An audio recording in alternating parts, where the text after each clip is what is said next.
क्या कुछ कहेंगे? इस बार कांके 19 से जिला परिषद की प्रत्याशी आप हैं, चुनाव लड़ रही हैं, क्या कुछ मकसद के साथ चुनाव लड़ रही हैं? मैं फरीदा खातून कांके दक्षिणी मध्य 19 की प्रत्याशी हूँ और मेरा यही मकसद है कि जो भी गरीब औरतें हैं, जो समस्याएं किसी से बोल नहीं सकती, बता नहीं सकती, अपने परिवार में भी किसी से बोल नहीं सकती, उसी सब समस्याओं का समाधान करना चाहती हूँ और चाहती हूँ किसी भी तरह सभी नारी को एक करके उसके शक्तिकरण को बढ़ावा दूँ। और जो भी वृद्धा है, जो बेचारी अभी तक पेंशन का तो पर्चा निकल गया है उनका, लेकिन अभी तक उसे पेंशन नहीं मिला है, वो बैठी रहती है इंतज़ार में कि कब उसे पेंशन मिलेगा। उन लोगों को पेंशन को एक सुचारू रूप से चलाना चाहती हूँ। और हमारे राज्य में गरीबी, बेरोजगारी की कोविड के चलते और भी समस्या बढ़ गई है। मैडम, कई बार ऐसा देखा गया है कि सरकार की योजनाएं जन जन तक नहीं पहुंच पाती है। जी तो क्या आपकी वो रणनीति में शामिल है कि सरकार की हर योजना हर लोगों की तरफ पहुंचेगी? जी ज़रूर, मैं यही चाहती हूँ और यही उद्देश्य से मैं खड़ी हुई हूँ, क्योंकि मैं चाहती हूँ, हम लोगों के साथ भी यही हुआ है कि कोई भी जीतते हैं तो हम लोग वो बोलते हैं तो वो वहाँ तक नहीं पहुँच पाता। और मैं चाहती हूँ कि जो भी जनता, आम जनता की जो भी परेशानी हो, बिजली, पानी, बेरोज़गारी, वो सब मेरे हाथ में हो, मैं उन्हें अभी पूरा सबसे करूँगी। ज़्यादा समस्या कांके क्षेत्र में किन चीज़ों का है? सबसे ज़्यादा समस्या है बेरोजगारी का, और जो बच्चे छोटे छोटे कोविड के चलते आर्थिक तंगी के कारण उन लोगों का इतना स्थिति खराब हो गया है कि स्कूल नहीं जा पा रहे हैं। अगर जनता आपको एक बार मौका दे तो उन समस्याओं का समाधान आप कैसे करेंगे?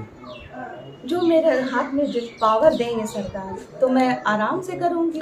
मेरे हाथ में अभी भी मैं करती हूँ समाज सेवा, लेकिन उस हद तक नहीं कर पाती हूँ क्योंकि मेरे पास पावर नहीं है। अगर मैं जीतती हूँ तो वो सब मेरे पास पावर आ जाएंगे, सब सुविधाएं मिल जाएंगी, तो मैं सुचारू रूप से सबको समाधान करूँगी सब चीज़ का। आप खुद एक महिला प्रत्याशी हैं, तो इस नज़र से आप महिलाओं को देखते हैं, इस बारे में थोड़ा सा बताएं।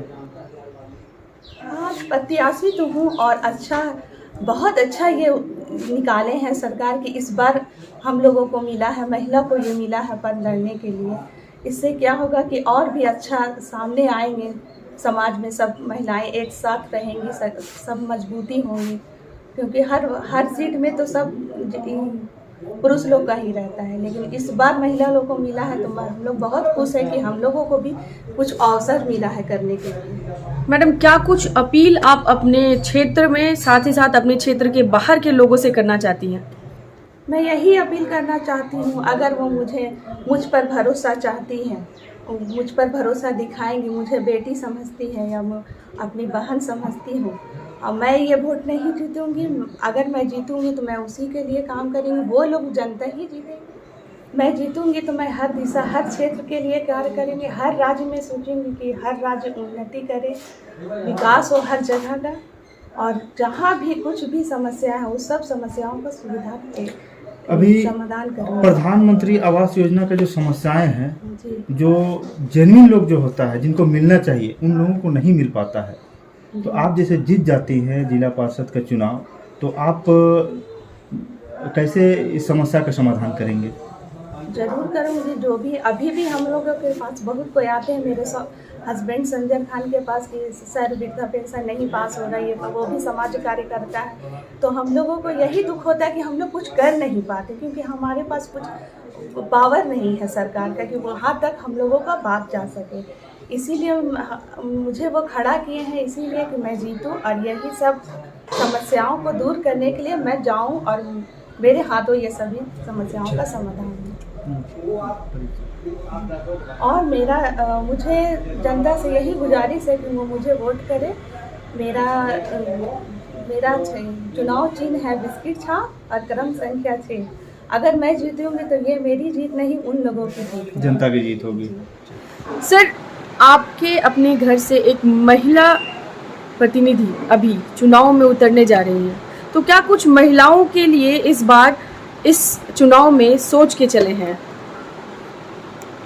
आज के जो हालात है, महिला को आगे बढ़ाना ये प्राथमिकता है। और कहीं न कहीं हम लोग, खास करके हम तो कांग्रेस से बिलोंग करते हैं, और कांग्रेस पार्टी का देन रहा है कि महिला को 50% का आरक्षण दिया गया। आप सुने होंगे यूपी चुनाव का रिजल्ट जो भी हो, लेकिन प्रियंका गांधी का ये था कि लड़की हो लड़ सकती हो, और आज इस पूरे पंचायत चुनाव में आप अधिकतर सीट जो है वो लड़की ही लड़ रही है।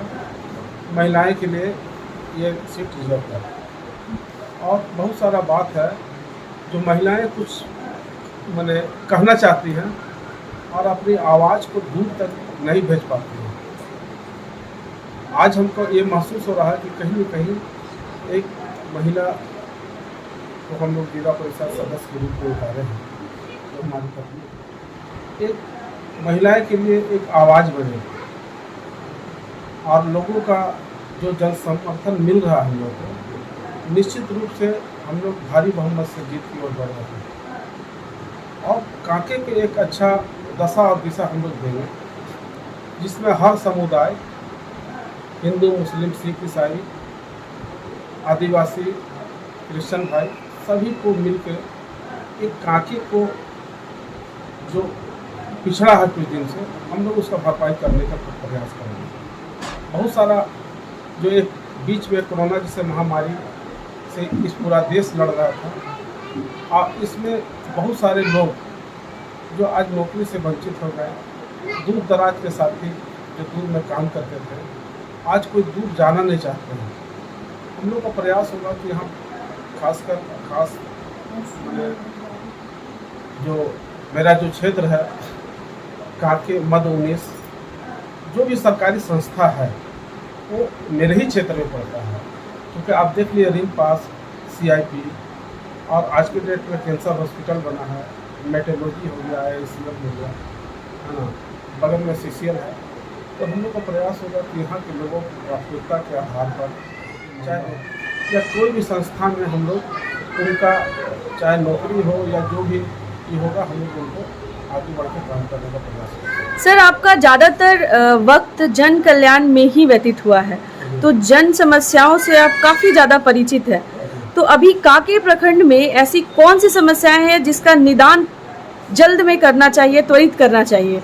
अभी कांके प्रखंड के अंदर में सबसे बड़ा समस्या है कि खासकर हम कांके दक्षिणी में हैं, और दक्षिणी का सबसे बड़ा समस्या है कि यहाँ कांके दक्षिणी को यहाँ फ्रिंज एरिया में रखा गया है, और फ्रिंज एरिया में रखा गया है, और हम पंचायत चुनाव हम लोग ग्रामीण क्षेत्र में आते हैं, तो फ्रिंज एरिया में आज इंदिरा आवास इस क्षेत्र में नहीं दिया जा रहा, इससे यहाँ के लोग वंचित हैं, है ना। क्लस्टर से हटा दिया गया है, ना तो नगर निगम से यहाँ पे मिलता है और ना ही ब्लॉक के माध्यम से मिलता है। तो मेरा पहला प्राथमिकता होगा कि हम जब बनने के बाद में हम लोग इस क्लस्टर को हटा के, और हम लोग यहाँ जल्द से जल्द इंदिरा आवास कैसे गरीबों को मुहैया कराएंगे, ये बड़ा प्राथमिकता होगा, हम लोग उसको कराने का काम करेंगे। आज सारा जो ई क्षेत्र है, इस क्षेत्र में समस्या पानी का है, बिजली जैसा समस्या है कि आज भी बहुत सारे गांव में बिजली का जो मैंने कमी है, जो तार मैंने कहीं लाइट है तो वोल्टेज नहीं है, और जिससे बच्चों का पढ़ाई लिखाई में बहुत सारा दिक्कत हो रहा। हम लोग लाइट को दुरुस्त कराने का काम करेंगे। इसके लिए हम मुख्यमंत्री से लेके हमारे पार्टी के भी जो भी वरिष्ठ मंत्री हैं उनसे हम बात करेंगे, और ये इसको हम लोग दुरुस्त कराने का काम करेंगे। जहाँ तक रोड का समस्या है, तो रोड का जो जाल बिछा है, लेकिन ग्रामीण क्षेत्र का हाल आज भी जर्जर है। चूँकि 2 टर्म जिला परिषद सदस्य रहे, उनसे जो भी काम हुआ किए, लेकिन सारा देश जो है 2-3 साल कोरोना के महामारी में फंसा रहा, उस सही रूप से काम नहीं हो पाया। तो बचा खुचा जो काम है वो काम हम लोग करेंगे।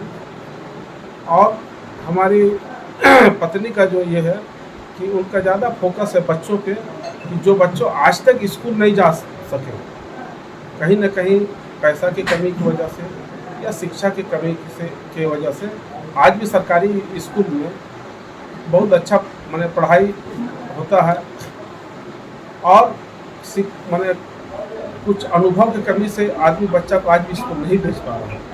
तो हम लोग रहा उनको समझा बुझा के बच्चों को कम से कम स्कूल तक पहुँचाने का काम करेंगे, और जो भी कमी बेसी है जैसे सरकार की तरफ से जो राशन मिल रहा है, बीच में बहुत सारा कटौती है जो कि उनको पूरा सुविधा नहीं मिलता है। एक आदमी को 5 केजी अनाज मिलना है, उनको उनके घर तक पिछले जो कार्डधारी जो डीलर हैं उनको काट के जिनको 50 किलो मिलना है 5 परिवार में, है ना, 2 महीने का 50 किलो मिलता, तो कहीं कोई 13 किलो 15 किलो देने का काम कर रहा है। हालांकि हम लोग उसमें बहुत सारा लगाम लगाए हैं। कोशिश करेंगे कि जो पिछला व्यक्ति तक सरकारी योजना का लाभ जाए और पंचायती राज का जो भी फंड आता है वो पिछला व्यक्ति तक पहुंचाने का काम करें। यहाँ के मध्य 19 के तमाम वोटरों से अनुरोध करता हूँ कि आप मतदान करें और हमारी पत्नी क्रम संख्या 6 जिनका चुनाव चिन्ह है बिस्किट छाप, आप अपना बहुमूल्य और कीमती वोट बिस्किट छाप पे दें और इनको भारी से भारी बहुमत से जिताएं। हम सब आपके सुख दुख में हमेशा खड़े रहेंगे और हमारा प्रयास होगा कि हम आपके घर तक जाएं और जो भी समस्या हो तो भली भांति यहाँ के लोग हमको जानते हैं, मैं उनके लिए हमेशा खड़ा रहूँगा। जय हिंद, जय कांग्रेस, जय झारखंड।